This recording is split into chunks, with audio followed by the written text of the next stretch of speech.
कैसे खलबली मची। और ये खलबली क्यों है ये भी समझिए। डोनाल्ड ट्रंप जब सत्ता में आए और दूसरी बार आए, तब से उन्होंने जिस तरह के फैसले लिए हैं उससे पूरे दुनिया भर में एक तहलका मचा है। वो चीन पर ज्यादा टैरिफ लगाने की बात करते हैं, वो दुनिया भर के देशों से कहते हैं कि जितना टैरिफ आप लगा रहे हैं उतना ही अमेरिका भी लगाएगा।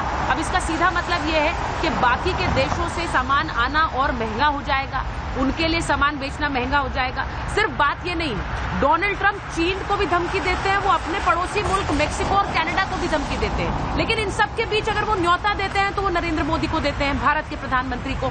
मैं जरा एक बार आपको दिखाती हूँ कि क्या उसके पीछे नरेंद्र मोदी और डोनाल्ड ट्रंप के एक पर्सनल केमिस्ट्री, वो भी पीछे जिम्मेदार है क्या? क्योंकि हमने पिछले कार्यकाल में जिस तरह की गर्मजोशी उनके बीच देखी, बहुत से लोग मानते हैं कि इस तरह की गर्मजोशी भी कई मुद्दों को हल करने में कारगर होती है। जरा देखिए कि ट्रंप किस तरह से प्रधानमंत्री नरेंद्र मोदी को हमेशा माय फ्रेंड, मेरे दोस्त कहकर ही संबोधित करते रहे। ये जरा एक तस्वीर देखिए। I want to especially thank a great man and a great leader, the leader of India, Prime Minister Modi, my friend. Thank you. I'm pleased to say that the U.S.-Indian partnership is now truly stronger than ever before. This was a great visit with a tremendous friend and a tremendous leader, Prime Minister Modi.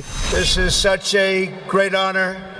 Let me begin by expressing my profound gratitude to an exceptional leader, a great champion of India, a man who works night and day for his country, and a man I am proud to call my true friend, Prime Minister Modi. He actually speaks very good English. We just don't want to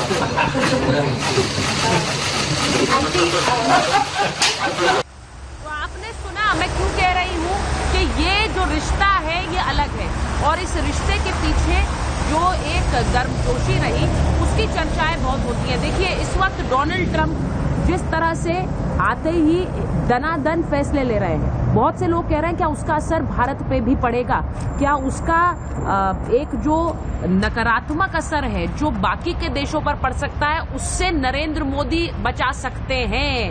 Modi Trump की ये दोस्ती के बारे में मैं आपको सबसे पहले बताना चाहती हूँ कि जब प्रधानमंत्री यहाँ पर आएंगे उससे पहले वो उपराष्ट्रपति JD वैंस से मिल चुके हैं। मेरे साथ जो मेहमान है मैं उनका परिचय आपसे करा दूं। मेरे साथ बीजेपी के राष्ट्रीय प्रवक्ता गुरु प्रकाश जी हैं, हमारे साथ कर्नल शैलेंद्र सिंह जुड़ रहे हैं, हमारे साथ एम्बेसडर दीपक वोरा जुड़ रहे हैं, हमारे साथ पाकिस्तान से आरजू काजमी जुड़ रही हैं और इरशाद अहमद जुड़ रहे हैं। मैं सबसे पहले एम्बेसडर वोरा आपके पास आ रही हूँ क्योंकि आप डिप्लोमेसी को जिस तरह से समझते हैं हम सबको भी समझा सकते हैं। डोनाल्ड ट्रंप न्योता देते हैं नरेंद्र मोदी को आने का व्हाइट हाउस में एक मुलाकात का, इसके मायने जरा सरल शब्दों में आम लोगों को समझाइए। कैसे समय में जब ट्रंप ने तहलका मचा रखा है एक के बाद एक फैसले लेने। आभारी हूँ मैम, बहुत अच्छा लगता है जब आपके चैनल पर होता हूँ। आपको मेरी आवाज आ रही है? आप सुन पा रही हैं मुझे? Can you hear me? बिल्कुल आ रही है एम्बेसडर जी। एम्बेसडर ओके आप वॉशिंगटन में लगता है, और मुझे याद आ रहा है मेरा समय वहां पर जब मैं पोस्टेड था, बर्फ भी पड़ रही थी। वंडरफुल, सब कुछ तो आपने समझा। अब इतना बताना चाहता हूँ, नरेंद्र मोदी साहब कहाँ से आए हैं, कहाँ पहले रुके थे जब वॉशिंगटन आ रहे हैं थोड़ी देर में? फ्रांस में थे। आर्टिफिशियल इंटेलिजेंस का समिट दुनिया की सबसे बड़ी चीज है, दुनिया का भविष्य वो तय करेगी। और को चेयर किसने किया था? भारत ने। और फ्रांस के राष्ट्रपति ने क्या कहा था कि जो पार्टनरशिप भारत और फ्रांस के बीच में है वो दुनिया में तहलका मचाएगी। तहलका शब्द आपने यूज किया, आर्टिफिशियल इंटेलिजेंस। फिर वो आते हैं वॉशिंगटन। मैम मैं बहुत जल्दी से बता देता हूं कि जब मैं वहां पोस्टेड था, कुछ समय था मिड 80s, कभी कभी छोटी मोटी हमारे बीच में इरिटेंट्स आते थे। वो न्यूक्लियर प्रोग्राम का एक था, मिसाइल प्रोग्राम का दूसरा था, आपने नंबी नारायण की पूरी कहानी सुनी है, एटसेट्रा एटसेट्रा। फिर वो इंजन्स के बारे में बातचीत चली, कुछ हुई थे। लेकिन इस सब के बावजूद 2001 के बाद अमेरिका ने, मेरा मानना यह फैसला लिया कि अगर हमारा कोई पार्टनर है तो वो भारत बनेगा। 140 करोड़ लोग हमारे मित्र है।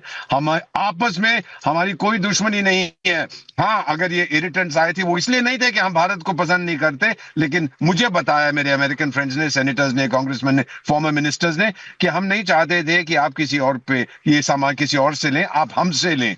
आपने खुद डेवलप करने की कोशिश की, हमने उसकी भी मुखालफत की, लेकिन बाद में हमने कहा कि भारत को नहीं रोका जा सकता। और डोनाल्ड ट्रंप के बारे में एक चीज मैं आपको बता देता हूं, जो कहता है वो करता है, जो करता है वो कहता है। इसने मोदी को कहा है my great and good friend. सबसे पहले बेंजामिन नेतन्याहू गए, वो भी बहुत फ्रेंड्स उनके हैं। जापान के गए, वो भी उनके दोस्त हैं। और अब हम गए हैं, किसी को और को नहीं बुलाया। चीन चाहे जो मर्जी करे, अमृतसर के छोले खाए, मैं तो बठिंडा में हूं इस समय।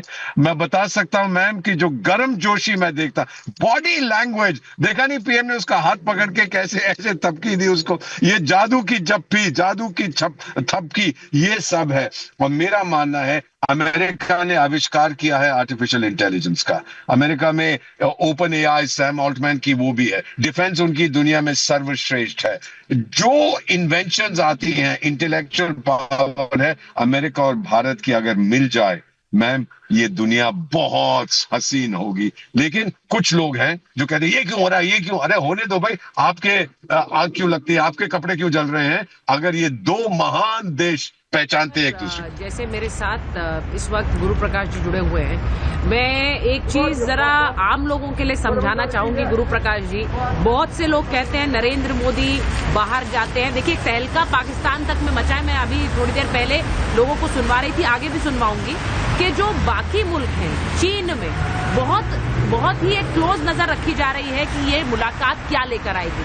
पाकिस्तान में तो आम लोग ये चर्चा कर रहे हैं कि भाई नरेंद्र मोदी को ही बुलाया जाएगा, और किसे बुलाएंगे। तो ये जो एक मुहर है जो पड़ोसी देश से लग रही है कि भाई अगर किसी को बुलाया जाए तो वो नरेंद्र मोदी होंगे। मैं आरजू जी के पास जाऊंगी, लेकिन पहले आपके पास आ रही हूँ। भारत के लोग जानना चाह रहे हैं कि ये मुलाकात क्यों इम्पोर्टेंट है, भारतीय क्यों इस बात पर गर्व महसूस करें कि ये एक मुलाकात है जो अमेरिका वॉशिंगटन डीसी में हो रही है, इससे क्या हासिल होता है।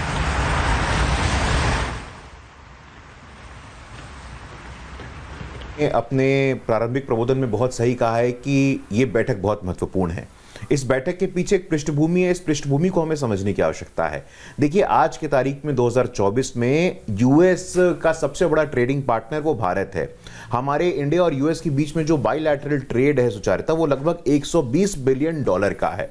ये 120 बिलियन डॉलर के ट्रेड को यदि हम बढ़ाएंगे तो उससे इंफ्रास्ट्रक्चर में बढ़ोतरी होगी, उससे रोजगार में बढ़ोतरी होगी, उससे इनोवेशन और एआई में नए दरवाजे हमारे लिए खुल सकते हैं। पहली बात।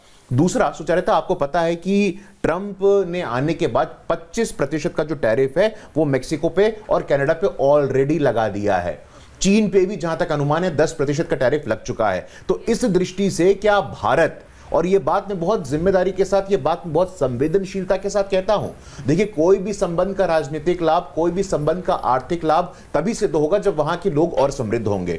तो इस केस में जब यूएस ने मेक्सिको, कनाडा और चीन पे टैरिफ इंपोज किया है, उस केस में क्या भारत एक मैन्युफैक्चरिंग सेंटर बन सकता है? क्या भारत के लोगों को इस बायलैटरल रिलेशन से लाभ हो सकता है? इसको सुनिश्चित करने के लिए प्रधानमंत्री मोदी और प्रेसिडेंट ट्रंप की मुलाकात बेहद ही महत्वपूर्ण हो जाती है।